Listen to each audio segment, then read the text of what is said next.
This is the Rise Up See Red podcast, all about the Arizona Cardinals and the NFL, featuring insider and outsider perspectives. Enjoy the best hour of Cardinals talk on the web. Now here are your hosts, Jess Root and Seth Cox.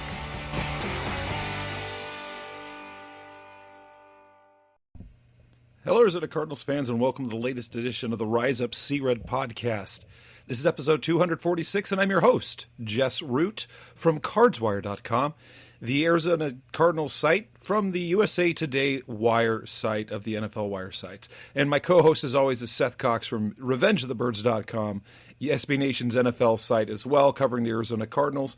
And in this edition of the show, it's been a week, but the Cardinals played quite a while ago because they played on Thursday night. They're coming off their mini-bye. They're coming off of a close loss to the San Francisco 49ers, who remain unbeaten, 8-0 this year, surprisingly so. The Cardinals lose 28-25 and get a huge performance from running back Kenyan Drake, whom they acquired via trade just a few days before. We talked about the Kenyan Drake trade last week. And so in this edition of the show, episode 246, we're going to talk about his performance and the positives in the win. We're going to talk about some of the negatives in the loss, that is, because it was a loss, not a win. So we'll talk about the positives in the loss. We'll talk about some of the negatives in the loss, which includes the play of Patrick Peterson and what seemed to have happened to him. Moving forward, we'll also talk about the running back situation. What happens once David Johnson comes back? Is Chase Edmonds being forgotten? We'll also look at perhaps resetting some expectations for the season based on what we've seen through the first 9 games. What are realistic expectations, and what games can we expect to win the rest of the way? And then we'll look ahead to their next matchup this weekend, the Tampa Bay Buccaneers, whom they will play on the road in Week 10. That's coming next on the show. Let's go ahead and get started. So let's start off with looking at the positives from the loss against the San Francisco 49ers. Seth, I guess the biggest thing that we look at is how amazingly good was Kenyan Drake on Thursday. To come in on a Monday, they get traded on a Monday, Tuesday, Wednesday, Thursday's in the game, and he puts up 162 yards from scrimmage, 110 yards rushing. Very first play, he touches the ball 36 yards. How impressed were you by him and what he was able to do with his opportunity? I think it was just kind of what we have been waiting to see consistently from David Johnson. And so to see it from a running back in Drake, we saw it 2 weeks ago from a running back in Chase Edmonds, but this was a little bit more all around, kind of what we saw from a 2016 David Johnson. So I think what they were able to do on 2 days was astounding. But I think it goes back to what you and I have talked about basically since January, when they announced that they hired Cliff Kingsbury. Kingsbury's greatest strength is just how good he is at creating opportunities for offensive players. It's something that we've seen, like I said, with David Johnson in the passing game. It's something we've seen with Chase Edmonds in the running game. I mean, he and Sean Kugler are getting the most out of what most of us would say on paper is a awful offensive line, and they're getting maybe slightly below average play, but that's such a huge improvement from what we've seen in years past that Kingsbury's ability to, identify and then fit in talent is very unique, comparative to what we're used to. He is much more in the mold of a Sean Payton than he is a Sean McVay. Because if you look at how Payton has done things with Drew Brees and then the wide receivers he's invested in, he's never really had, a guy until Michael Thomas that was the guy. Like, they never really invested highly in wide receivers. They traded for Brandon Cooks at a time and those things, but they never really, they're not Atlanta, even really, a team like the Cardinals, who have thrown a ton of draft picks at it, they're more in the realm of New England, who they're like, hey, let's get these receivers that fit what we want to do, and then kind of adapt and mold them. And that's just what Kingsbury's done. And on Thursday, where granted, San Francisco's greatness is rooted in their dominance against the pass, but they are no slouch of a team against the run. And the Cardinals, at the end of the day, forced them, I believe it was their yards per game given up, yards per game after we game against the Cardinals offense. And we've talked about that quite a bit. I mean, what Kingsbury has done in the running game with their, kind of advanced metric rankings as, a top 5 rushing team via Football Outsiders DVOA is really astonishing when you think about just how archaic and bad it was literally 1 year ago. And it really, first of all, when you look at the way the Cardinals, Kenyan Drake, 110 yards. What's kind of fun to see is now we have to temper this excitement a little bit. And I'm going to say this is remember when we got Adrian Peterson a year ago or 2 years ago, and what did he do? Like with his first carry, he busted through for a big game. He had a huge game. Chase Edmonds in his first start has a huge game. Kerwin Williams in his first start had a huge game. That seems to be kind of the MO for Cardinals running backs in their first stint. That said, Drake looked every bit like a David Johnson. The hunger with his running, the sort of intensity, the way he attacked things. And that's perhaps the one thing that David Johnson has changed in his running style. It doesn't feel as urgent, whether that's technique and strategy with his new coach and going through multiple running backs coaches. But, in addition to, the Cardinals offensively, this is a post I put together after the game. This San Francisco defense was fantastic. Fantastic. So they're number 1 in yards. They were number 1 against the pass. They were number 2 in points allowed. And they were number 11 against the run. So like Seth was saying, they were no slouches, all things considered. Here's some of the things that the Cardinals did. So, one, while they didn't put up mad yards, they put up 357 yards of offense. That's the most the 49ers allowed all season. They rushed for 153 yards. That's the most the 49ers allowed all season. They had 204 net passing yards. That doesn't seem like a lot, but it was only the second time all year that they'd given up more than 200 net passing yards. Murray threw for 241 yards. He's only the second quarterback this year to throw for over 200 yards. And the other one is Andy Dalton. Andy Dalton's a decent quarterback who can put up some numbers. They scored 25 points. It was the first time that they had allowed. It's the most they had allowed, and no other team had scored more than 20 points against them. They're the only team this year to score 3 touchdowns against them, and they were the first team not to turn the ball over. So if you look at a lot of the positives, almost all of it, you can bottle up and look at the offense and the offensive system that the Cardinals are playing with. Those are all very, very positive things. So not only are they put up big numbers against 3 bad teams, the Giants, the Falcons, and the Bengals. Those are all bad teams. And they piled up the points and the yards on those bad teams. And now you take a very good team and you play respectably well. The offense, let's put it this way, the offense played well enough to win. Let's put it that way. The offense, simply put, the offense has played well enough to win and to beat a 49ers team that still has not lost this year. They look like one of the best teams in football.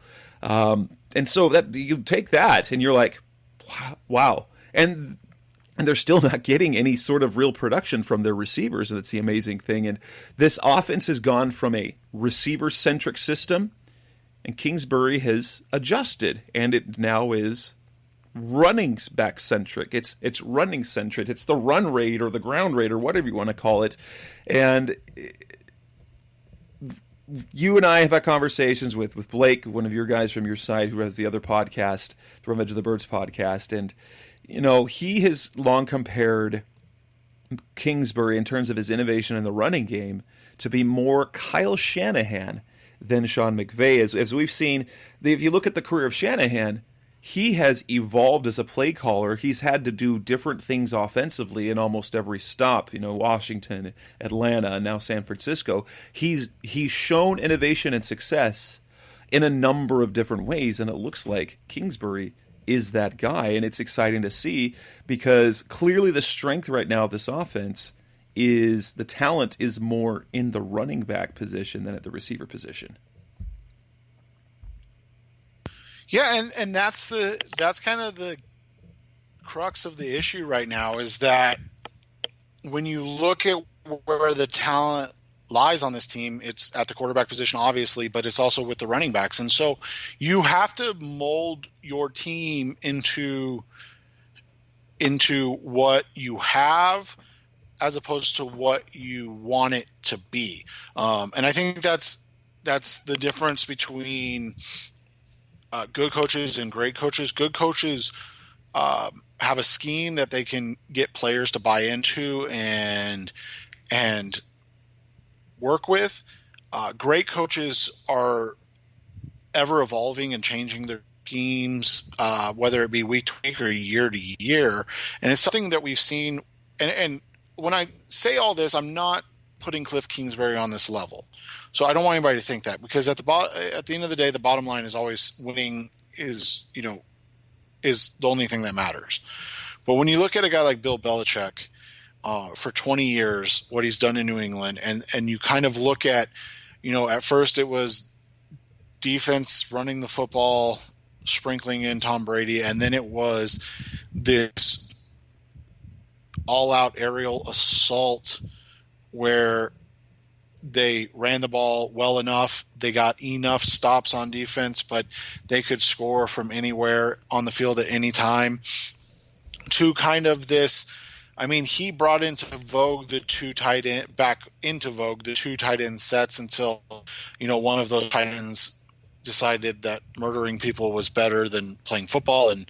And then he brought back, the kind of running back by committee, having a running back that could run the ball, having a James White type back who could, first was Deion Lewis that could catch the ball out of the backfield and run the ball. I mean, so he's this guy that's just evolved with the times and with what his talent is.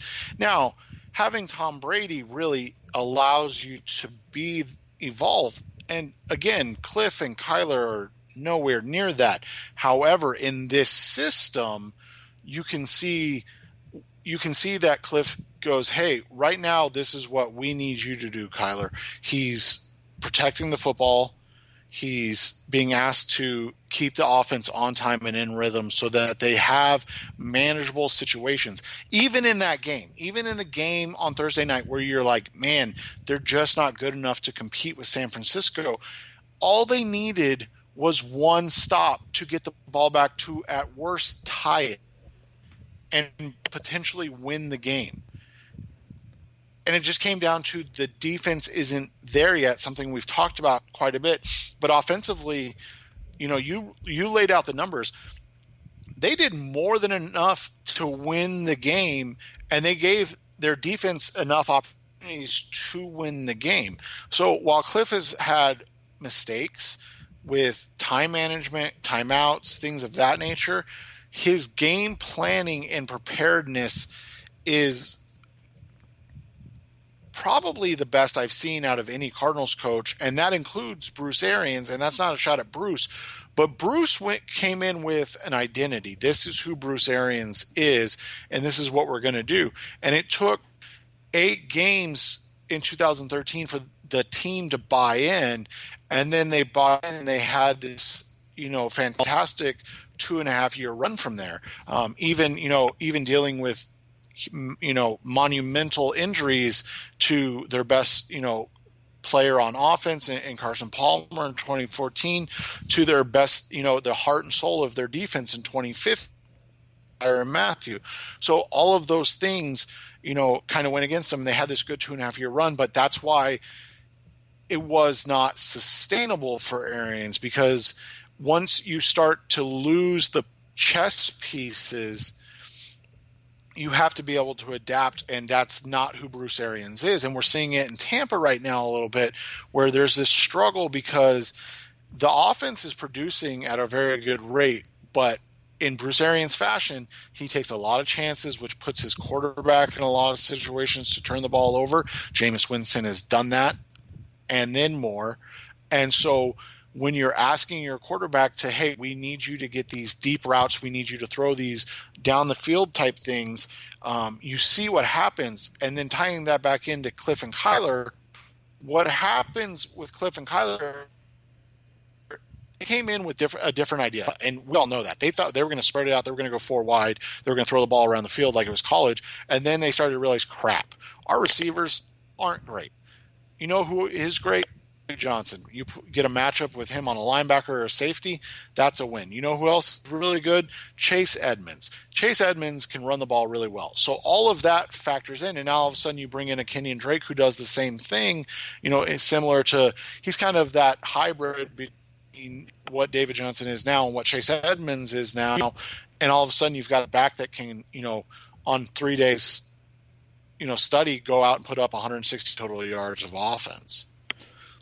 One other piece to look at, and you have to look at the play of the offensive line, as they had the first real shifting they had to do because their depth has been tested. Justin Murray, we don't know how serious his knee injury is. It sounds like he's going to be out for a few weeks. Just as I'm trying to gauge Cliff Kingsbury's comments on injuries, which includes he's working through it, which means you're probably looking at multiple weeks. So Justin Murray, his availability was in question, which meant, oh goodness, what are they going to do at tackle? And they did what we thought they should have done at the beginning of the year when Marcus Gilbert got hurt, and they moved Justin Pugh from left guard to right tackle, a position he hasn't played in years.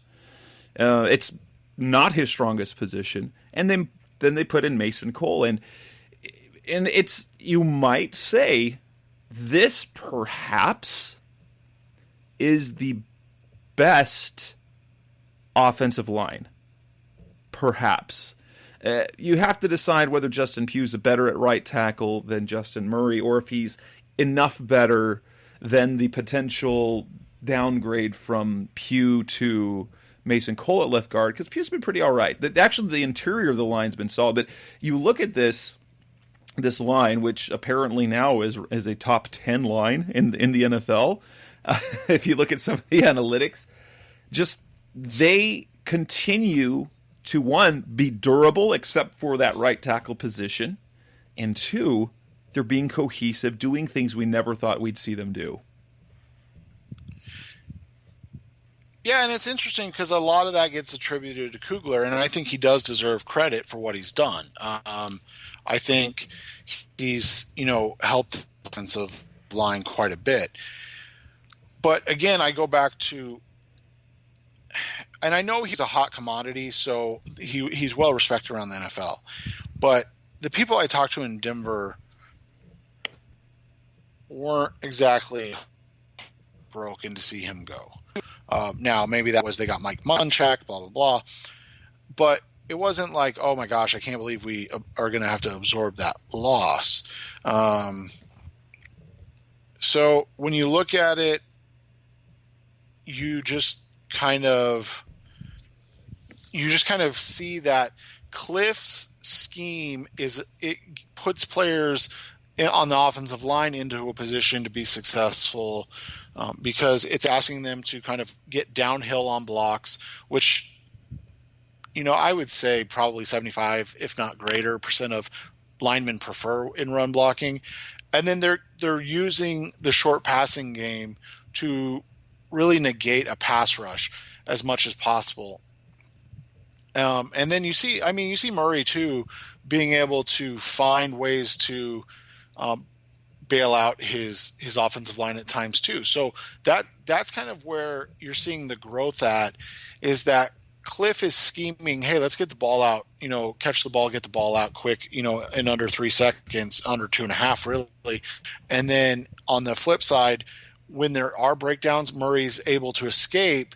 And like last game, people wanted to blame him for that sack that he took, that lost like 19 yards. But the reality was, the only reason that he lost 19 yards was because he was quick enough to avoid the first pressure, and that's where he's got to remember that a 9-yard sack is better than a 19-yard sack, and that's just that's going to again come with time. But also to his defense, and this is something that I don't know if you really want to coach that out of him, because at some point, as the team continues to grow and you see talent at the wide receiver position get better, he is going to make a play where he's able to escape that initial or even the secondary pressure and then find a big play down the field. I mean, we saw it a little bit in the New Orleans game. He just missed a throw to Christian Kirk,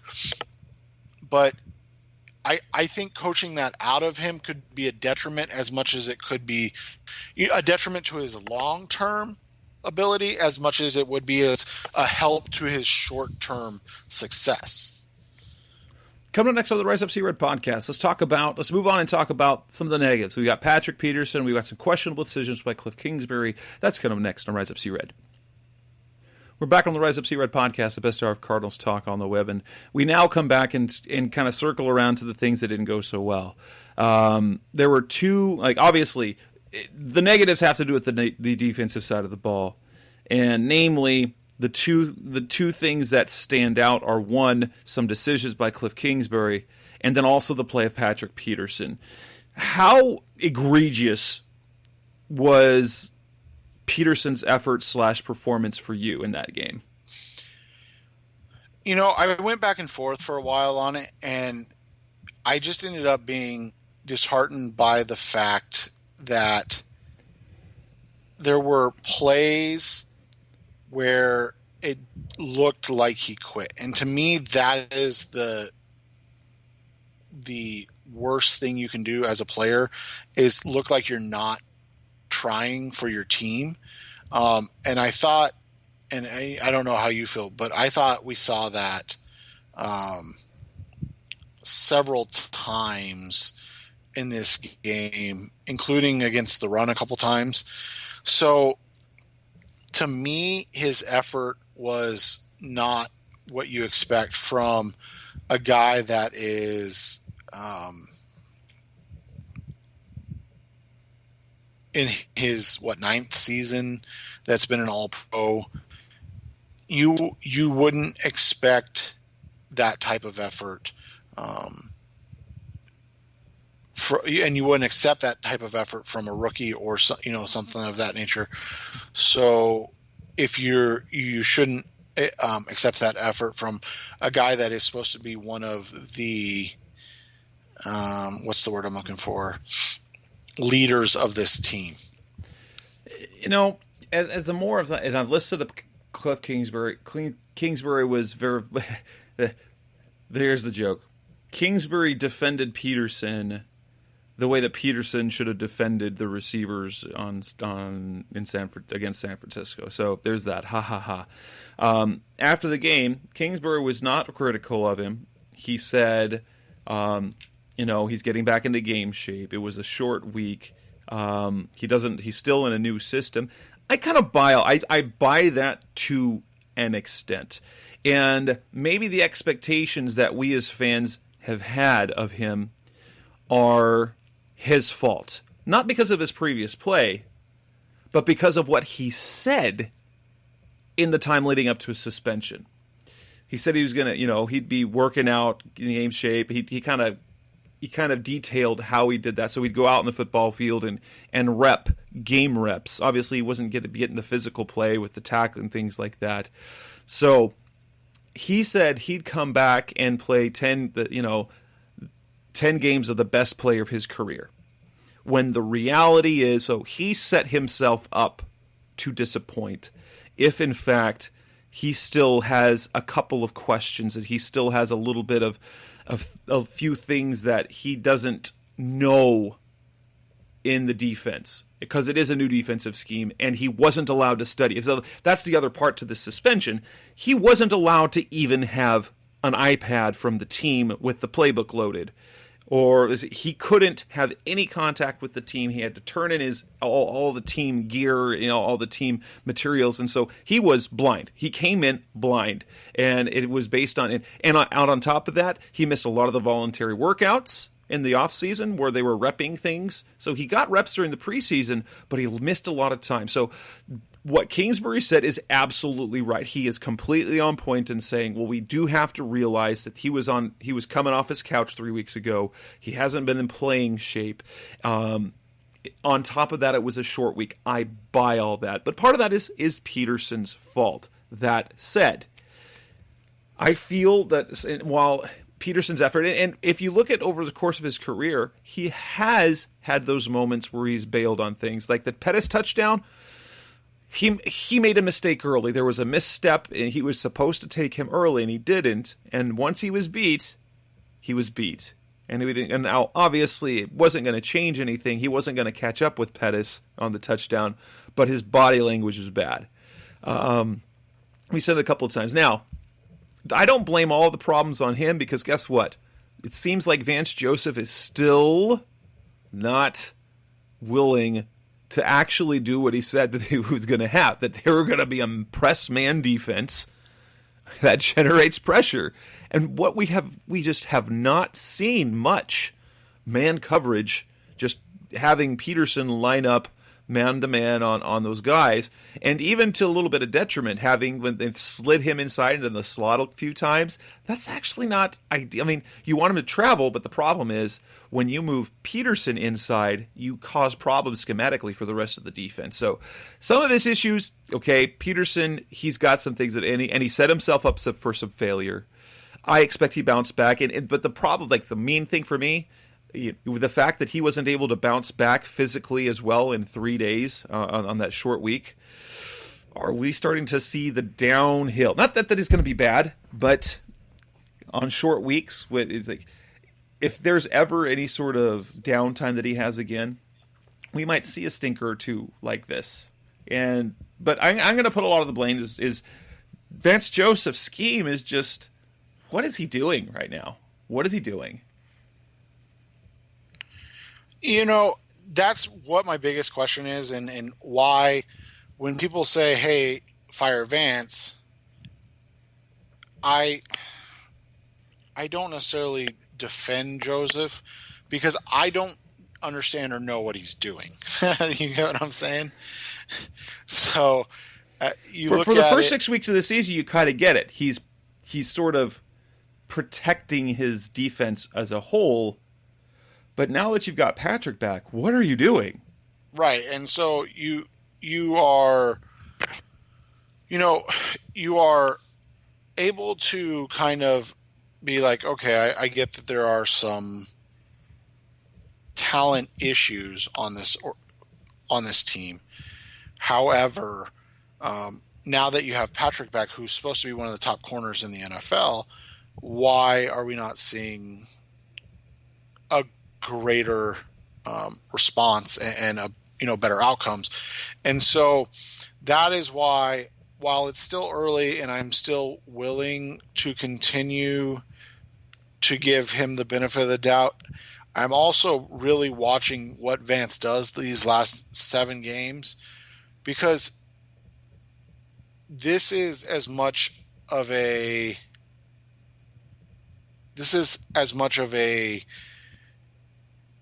tryout or kind of audition for him to keep his job as it is for the guys that are kind of on that roster bubble, so to speak,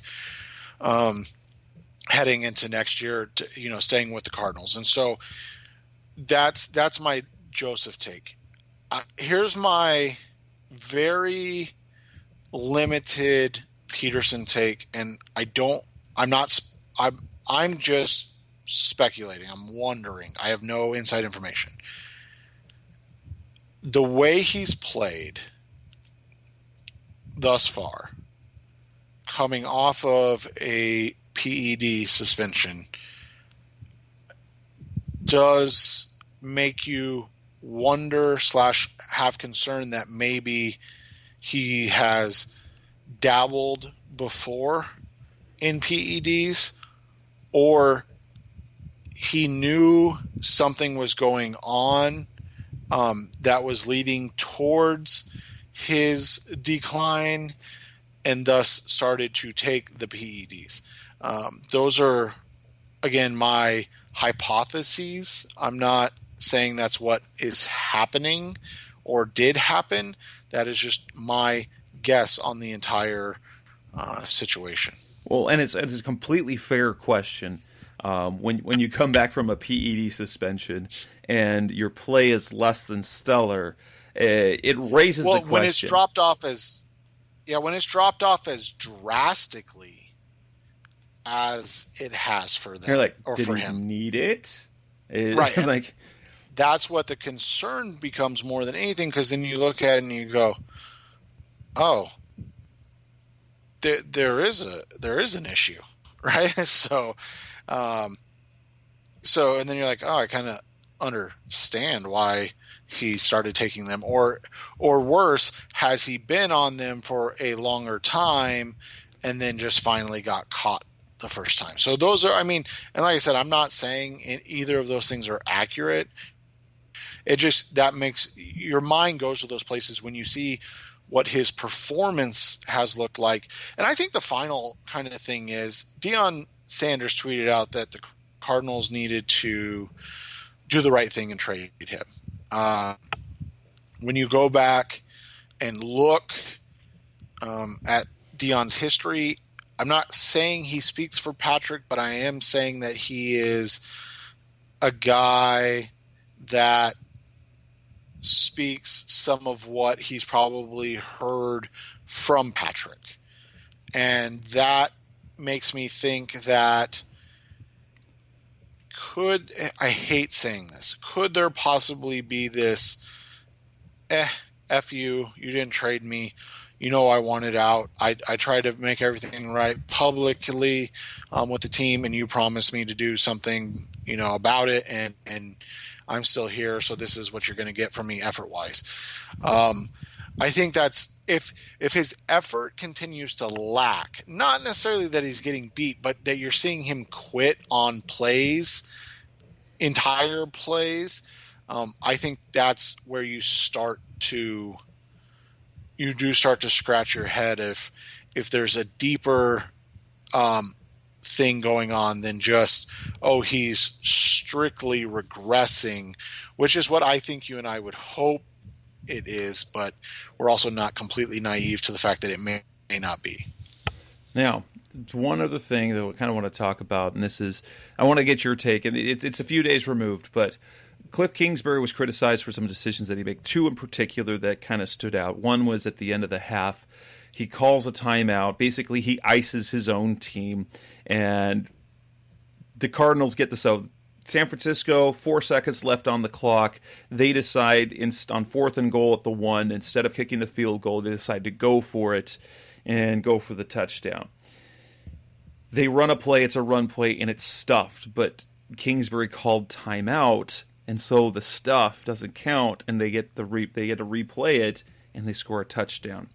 The other one was with a little more than 2 minutes left in the game, and he challenges a spot which would have potentially for San Francisco to punt if it was upheld, and if it wasn't, then it would leave the Cardinals with only one timeout.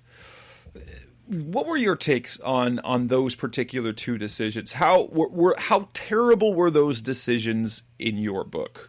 And were the decisions? I'm going to have a really mild take on this because I didn't have a problem with either one of those calls.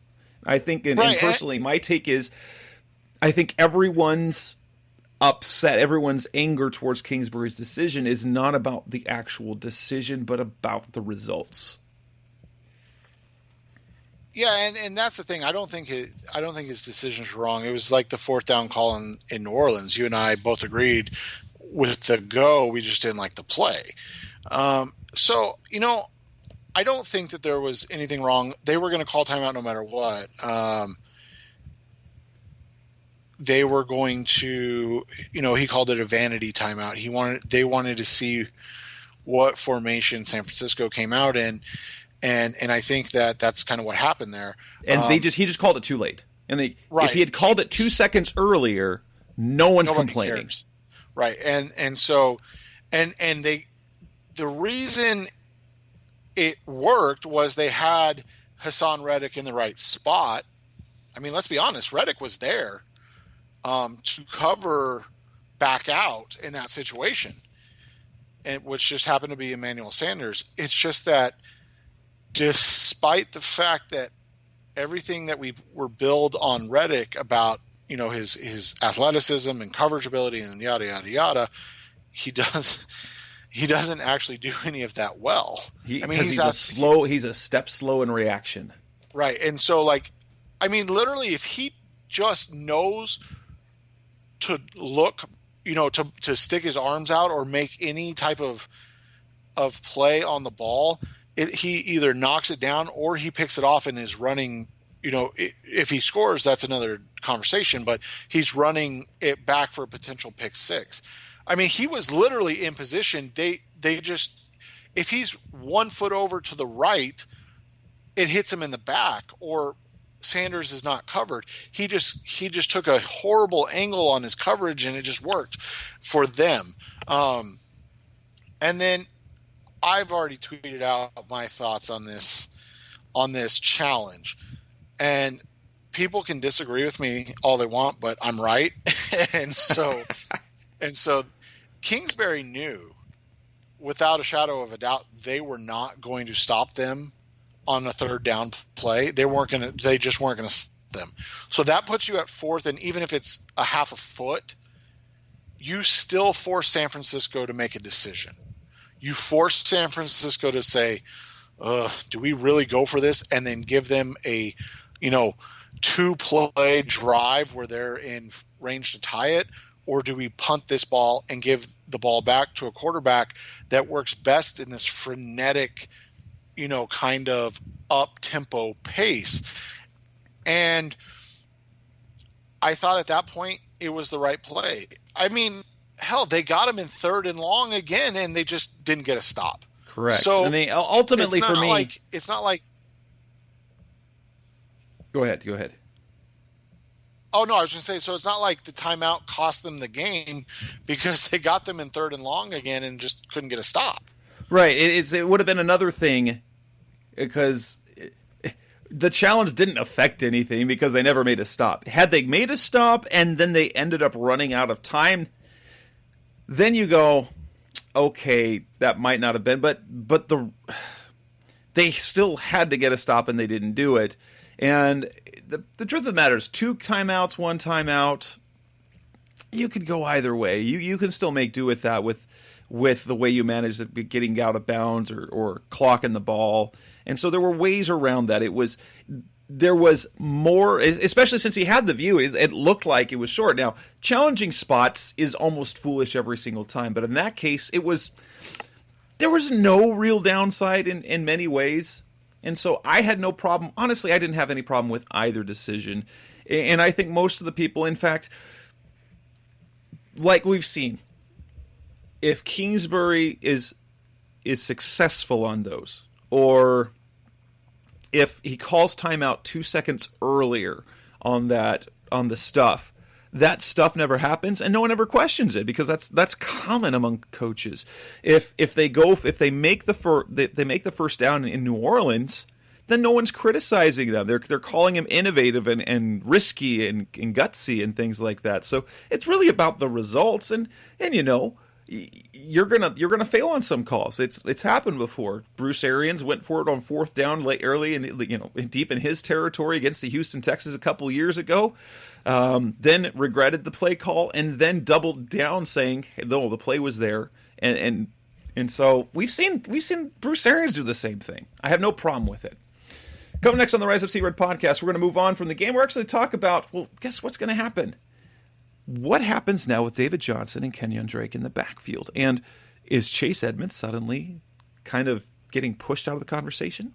That's coming next on Rise Up C-Red, the best hour of Cardinals talk on the web. We're back on the Rise Up C-Red podcast, the best hour of Cardinals talk on the web. David Johnson is expected to return to the lineup against the Tampa Bay Buccaneers. Chase Edmonds is still out. And so we get to see a 1-2 punch of Kenyan Drake and David Johnson, or David Johnson and Kenyan Drake.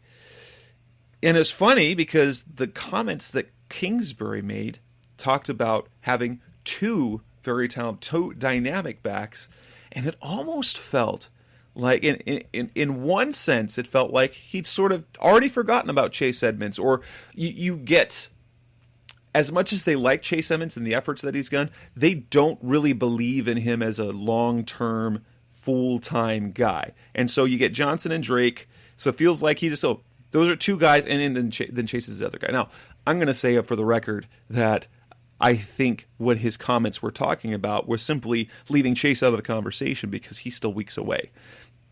And so right now, he doesn't have three running backs. He only has two good running backs. Yeah, and I think that's probably what it really is. But I think it's also that they are excited to have Kenyan Drake in-house. I mean, he's done a really nice job for the team. He's played well. You've seen quite a bit of what David Johnson is at this point. So maybe their running back situation becomes more Chase Edmonds and Kenyan Drake based in terms of strictly running the football, and we're seeing more of David Johnson, kind of the H-back, fullback, tight end hybrid.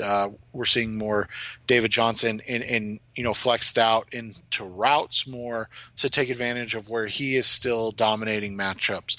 I think the fact that three of your best offensive players are all running backs is not necessarily a bad thing. I mean, it's unconventional, but we're seeing it in places like we've seen it in places like Baltimore, where the Ravens have, Mark Ingram and Gus Edwards, and then they sprinkle in, I believe it's Justice Hill as the rookie, and they use a ton of tight ends as well. We're seeing it in New England, where game to game, it might be Sony Michel, it might be James White, it might be Rex Burkhead. I mean, heck, we've got Brandon Bolden in situations where he scored 2 touchdowns in a game. So you could utilize this three-headed monster similar to what the 49ers do with Tevin Coleman, Matt Breida, and then is it Raheem Mostert. Raheem Mostert. But you could also see it turn into kind of what San Francisco does with Breida and Coleman and Kyle Juszczyk with David Johnson kind of playing that pseudo tight end H-back fullback role, where he's being utilized in a number of different ways. So I think there's a lot of talent. I think there's a lot of talent in the backfield, and that Cliff is smart enough to utilize that talent to the best of its abilities and make sure the right guys are on the field to give his team the best chance to win.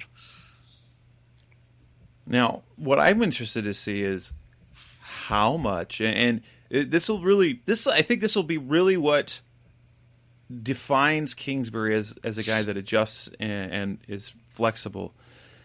How much do they have Drake and Johnson on the field at the same time? I have not given up on David Johnson as a runner. If you look at the numbers that he's had this season, while he has not had he hasn't had the Chase Edmonds game, he hasn't had the Kenyan Drake game, but in the 3 games that he got at least 15 carries, he was very good. He didn't bust off the 40-yard run, but his numbers were quality. And so I still think that he needs the volume.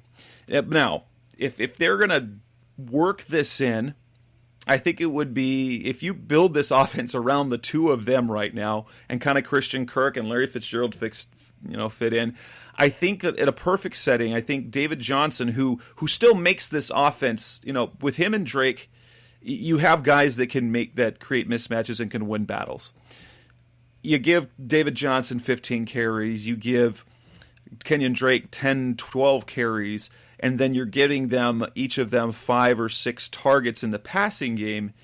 I think you have the opportunity to really do some fun things offensively, and then you've got your Damiere Byrd and your Andy Isabella and your Trent Sherfield, where you're going to hit down the field, and then you've got Christian Kirk as your volume receiver, and honestly, if they end up throwing the ball more, Fitz gets more opportunities. Otherwise, I think his usage is gonna go down in this type of offense, but he doesn't care if they're winning. And so I'm really excited to see what happens moving forward. And once Chase Edmonds comes back, how he fits. I would bet if I had to put money on something this week, I'm going to say that probably Kenyan Drake might be more of the bell cow this week, because it'll be Johnson's first week back. Although I am interested in seeing Drake's follow-up game. If we go back to kind of the Adrian Peterson thing, his first game was great. Second game, not great at all. Chase Edmonds' first game is with a full load, fantastic. Second game, very ineffective. Now, partly that was volume. And so we've got Kenyan Drake doing great. What's he going to follow this up? Is it going to be followed up with a 10-carry, 28-yard thing? That could happen. I mean, we've seen backs be dynamic and then disappear in their second game. But I want to see them both against Tampa Bay, and I want to see them both and Chase Edmonds moving forward.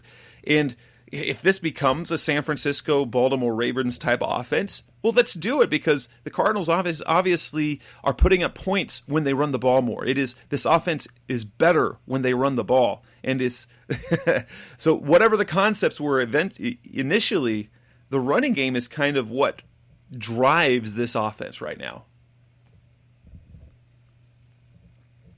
And that's the thing is, when you have potentially 4 guys that can gain over 500 yards on the ground, and the Cardinals do now. I mean, Edmonds may be the guy that ends up short if Drake ends up being kind of the pseudo 1-2 or with David Johnson. But, David Johnson's just about 200 yards away. Kyler Murray's just about 200 yards away.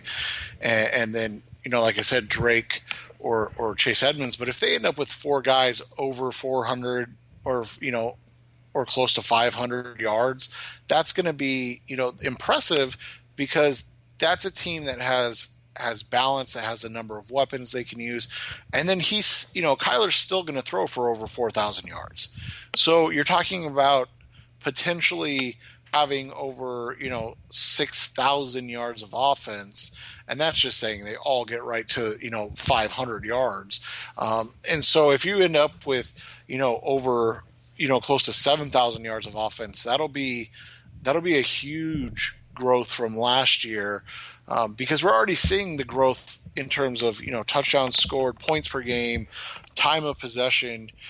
So to see the yardage continue to kind of pile up and them to be able to win in multiple ways, I think again, that goes back to Cliff's ability to adapt as he needs to, and the growth that, we hope to continue to see from him as a coach, that then starts to stack into wins, as well as not just, hey, we're really close to being able to compete. Coming next on the Rise Up See Red podcast, with the change in how things are going, and with perhaps kind of the new outlook we have on how the Cardinals can compete, let's look at the rest of the season. Let's reset expectation and look at what games are winnable the rest of the way. That's coming up next on Rise Up See Red. We're back on the Rise Up See Red podcast, the best hour of Cardinals talk on the web. The Cardinals sit at 3-5-1, and it was tough there. At one point, it looked like, how many games are winnable? We started to wonder if they're going to win any games. Then they rattled off the 3 in a row. Then they were brought back to reality against the Saints. But now they play a very good San Francisco team, and it looks like, the offense played well enough to win. The defense failed them. The offense did enough to win the game. And if the defense makes 1 or 2 plays, they are the talk of the NFL right now. But let's look forward on the schedule. How many wins now are possible? Where are there games where we are looking at is should wins now? Because I am. And maybe because our expectations at the beginning of the year, well, before the season, we were both thinking kind of 6 or 7 wins. Then the start of the season happened, so wait, maybe they're going to be, and we kind of posed the question, are they going to be equal in record? Are they going to be a 3 or a 4 win team, but still just be much better a team, even though if the wins don't show it? And now with the wins, we're looking at it again. Seth, what are your expectations moving forward for this team? How many wins do you think they get? What games should they win? And can they sneak any other surprise wins? I would say when you look at their schedule, they have 4 games that I would consider winnable. That would be this week against Tampa Bay, which we'll get into.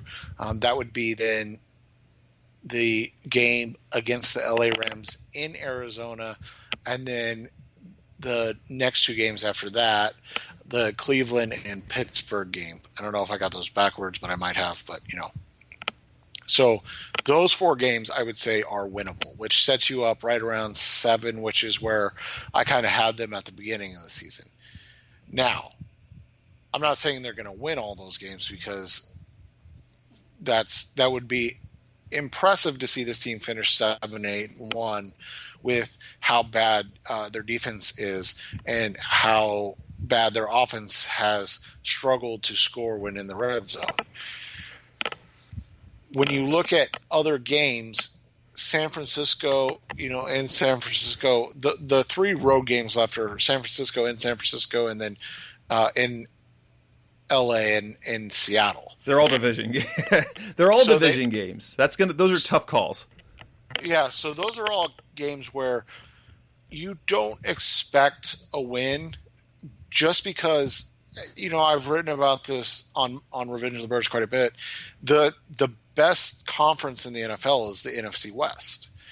And so when you're talking about, 3 of the top 10 teams or 12 teams residing in the NFC West, that's going to make a team that's trying to find their footing and make their own mark. It's going to make it difficult for them to win those games. So I would say their winnable games are, this week in Tampa and then their final 3 home games. And then if they were to sneak one out, it would be somewhere on the road in the division. I don't expect it to happen, but I wouldn't be completely flabbergasted to see them win any of those 3 road games, especially late against Seattle, where Seattle may not have much to play for if San Francisco stays as hot as they are and Seattle's already wrapped up, the wild card position, and they can't get any higher than the 5 or 6 seed possibly. For me, looking forward, kind of the games that are left, I think I'm going to be a little bit disappointed if they don't get to 6 wins. And I can viably see that happening. A 6-9-1 team that goes winless in the division, expecting or thinking that they're going to beat one of these NFC West teams on the road is a really, really tough thing to call. You really can't predict that with any sort of surety. And even the Rams at home, I still think that the Rams are significantly better than the Cardinals overall. Unless the Cardinals can fix some things defensively, I think they could easily get beat. Now, they've got 3 games that I believe that they should win. And that doesn't mean they will win, but they should win. So if we're looking at it this way, 3 games I believe they should win. They should win in Tampa, they should beat Pittsburgh, and they should beat Cleveland, especially they're both those teams playing at home. Now, if they win 2 out of those 3 games, it's not the end of the world, and it would be ideal if they could sneak a win 1 out of 3 wins the rest of the way. I think there is upset potential in San Francisco, simply because a team like the 49ers isn't going to run the table, so they will have a stinker. And that, the Cardinals matched up pretty well with them at home. They could sneak one out. I'm not going to predict it, but that's a potential win there. And I think at the end of this season, I think that's just too hard a thing to call to win in LA, unless the Rams season kind of went sideways the rest of the way, and they need to reset. I don't think they're going to win in Seattle, but I think 3 wins is kind of the baseline the rest of the way. They won 3 of their first 8 games. I kind of expect them now to win 3 of their last 7 games. And let's be honest, 6-9-1, looking competitive, that is so much better. And I think every Cardinals fan, after what happened last season, if they could have said, give me a 6 win team in Kingsbury's first year with Kyler Murray, I think everyone would have signed up for that. I'm okay with that. I like it. But I will say, if they only win 5 games, I will be a little bit disappointed. A little bit. I think 6 wins becomes kind of my baseline of what I believe they should do. Yeah, and I think that's fair, and that would be a massive improvement on last season. They would double their win total. They would only lose 9 games, which is what I had them at this year. And maybe the defense picks it up. Maybe they find their way a little bit and they get a little bit better. But if you're doing that with this poor of a defensive effort, I don't really think that there's anything to be disappointed about. What that does is that really, really shows you where the glaring needs and focus needs to be this offseason. I wrote a piece about the offensive line and how they've played, not horrible, and that, you open the show with it. This 5, if it stays this way, this might be their best 5, and that would just leave DJ Humphries and AQ Shipley as guys that need to be retained to keep that offensive line intact for 2020. Now, people might say, "Oh, but you can upgrade those positions." Yeah, can you? I mean, really, can you? We've watched this offensive line for 7 seasons under Bruce Arians, Steve Keim. Can we really expect just to go out and upgrade that offensive line? So, I mean, if they stay healthy and they continue to grow and get better every week like they have, I would think it would be responsible to at least try and keep the offensive line together for 1 more year for the cohesiveness of the group, which means then your free agency offseason is really then focused on what the weak spots of your team are, and that's clearly on the defensive side of the ball and clearly on the wide receiver position. And that makes kind of going into things a lot easier. If you're saying, hey, let's turn over 2/5 of our offensive line, we need to fix the defense, hey, we need wide receivers as well. I mean, you don't have enough money, draft picks, or time to get that done in one offseason. So if you're saying, hey, our offense has grown this much already, look, we won 6 games, and our defense was bad to maybe horrid, then it just becomes this obvious thing of, hey, we fix this, and all of a sudden maybe you're not a contender, and I think that would be foolish to expect that with a second-year coach and quarterback, but all of a sudden, hey, now all of a sudden we're looking at this 8 to 10 win season, and then in year 3 we're looking at, because now we've been able to really focus and get everything dialed in, and now we're ready to look at this as a team that is ready to compete in the Murray kind of rookie contract and has 2 years left of that, pseudo able to play it out type thing and really go all in. Coming up next on the Rise Up Sea Red podcast, we're going to wrap the show looking ahead at the Tampa Bay Buccaneers, whom they play this weekend. A team that can put up a lot of points and gives up a ton of points.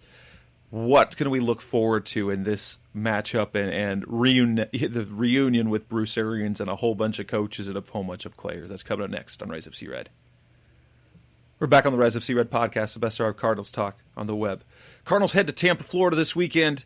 They will face a team that has a lot of familiar faces, but not necessarily to this iteration of the team. But for Cardinals fans, they have a whole slew of coaches that are former Cardinals coaches. Bruce Arians, number one, Todd Bowles, Byron Leftwich, Amos Jones. There's a whole bunch, in addition to a number of players who were former Cardinals. They just added Sam Acho, for crying out loud, who was a draft pick of them over 10 years ago.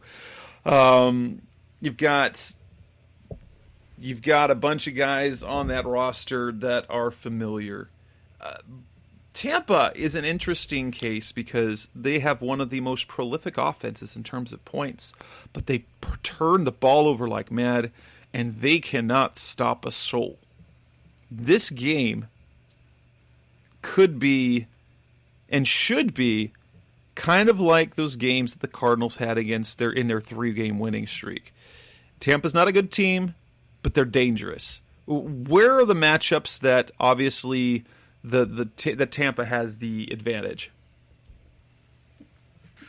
Offensively, I mean, they are going to throw the ball all around the yard, and we have seen unequivocally the Arizona Cardinals are not going to put up much, if any, resistance. The Cardinals' passing defense is one of the worst I've ever seen.